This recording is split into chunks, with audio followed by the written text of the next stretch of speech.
దక్షిణాది రాజకీయాల్లో మారుతున్న సమీకరణాలు, బెంగళూరులో చర్చలు, చెన్నైలో ఫైనల్ డీల్. యూపీఏ వైపు జగన్ రెడ్డి విజయ్. 2026 ఎన్నికల వేళ దక్షిణాది రాజకీయ ముఖచిత్రం వేగంగా మారిపోతోంది.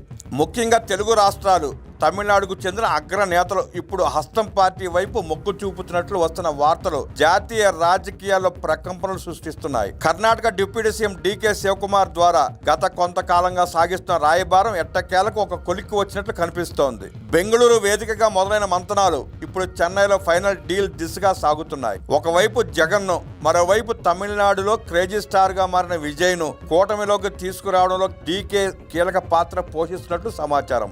ఏపీ మాజీ ముఖ్యమంత్రి పులివెందుల ఎమ్మెల్యే జగన్మోహన్ రెడ్డికి ఢిల్లీ స్థాయిలో లైన్ క్లియర్ అయినట్లు తెలుస్తోంది. జగన్ రెడ్డి ఈ సంచలన నిర్ణయం తీసుకోవడానికి ప్రధానంగా 3 కారణాలు కనిపిస్తున్నాయి. తిరుమల లడ్డూ అంశంలో బీజేపీ కూడా తనపై దేశవ్యాప్తంగా విమర్శలు చేయడం, వీహెచ్పీ ఆగ్రహం వ్యక్తం చేయడంతో జగన్ బీజేపీకి దూరంగా ఉండాలని నిశ్చయించుకున్నాడు. కేంద్రం నుండి ఆశించిన స్థాయిలో మద్దతు లభించకపోగా తనపై జాతీయ మీడియాలో వస్తున్న నెగిటివ్ కథనాల వెనుక కేంద్ర పెద్దల హస్తం ఉందని భావించిన జగన్ యూపీఏలో చేరి మోదీకి గట్టిగా బుద్ధి చెప్పాలని డిసైడ్ అయ్యాడు.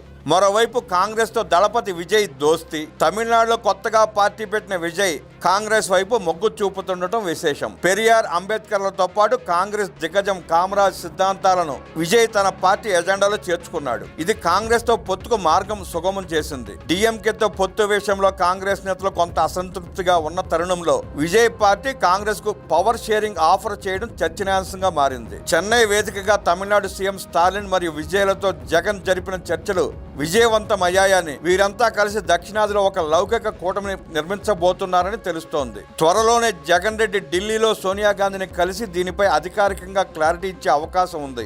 జగన్ రెడ్డి తన అనుకూల మీడియా ద్వారా త్వరలోనే ఈ విషయాన్ని అధికారికంగా ప్రకటించనున్నట్లు విశ్లేషకులు భావిస్తున్నారు. పొద్దున నుండి విజయ్ను జగన్ కలవడాన్ని వైకాపా సోషల్ మీడియా అకౌంట్లలో హోరెత్తిస్తున్నారు. జార్జి రెడ్డి మనవడు సునీల్ రెడ్డి కొడుకు అయిన సాహిల్ వివాహం చెన్నైలో జరిగింది. ఆ సందర్భంగా పనిలో పనిగా ఈ డీల్ కూడా కుదిరిందని ప్రచారం జరుగుతోంది. విజయ్ రాక సందర్భంగా వైకాపా నాయకులు అనిల్ కుమార్ యాదవ్ నుండి అందరూ ఎదురు చూడటం, జగన్ రెడ్డి స్వయంగా వెళ్లి పుష్పగుచ్చం ఇచ్చి మరీ విజయ్ని ఆహ్వానించడం లాంటి పరిణామాలు ఇప్పుడు సోషల్ మీడియాలో హల్చల్ చేస్తున్నాయి. ఈ దిశగా జగన్ రెడ్డి ఇప్పటికే గ్రౌండ్ వర్క్ పూర్తి చేశాడు. ఇటీవల పార్లమెంట్లో నేను గెలిచినా కూడా ఎన్నికల విధానం మీద, ఈవీఎంల మీద అనుమానాలు ఉన్నాయని మిథున్ రెడ్డి ద్వారా మాట్లాడించి రాహుల్ గాంధీకి నేరుగా సంకేతాలు పంపించాడు జగన్.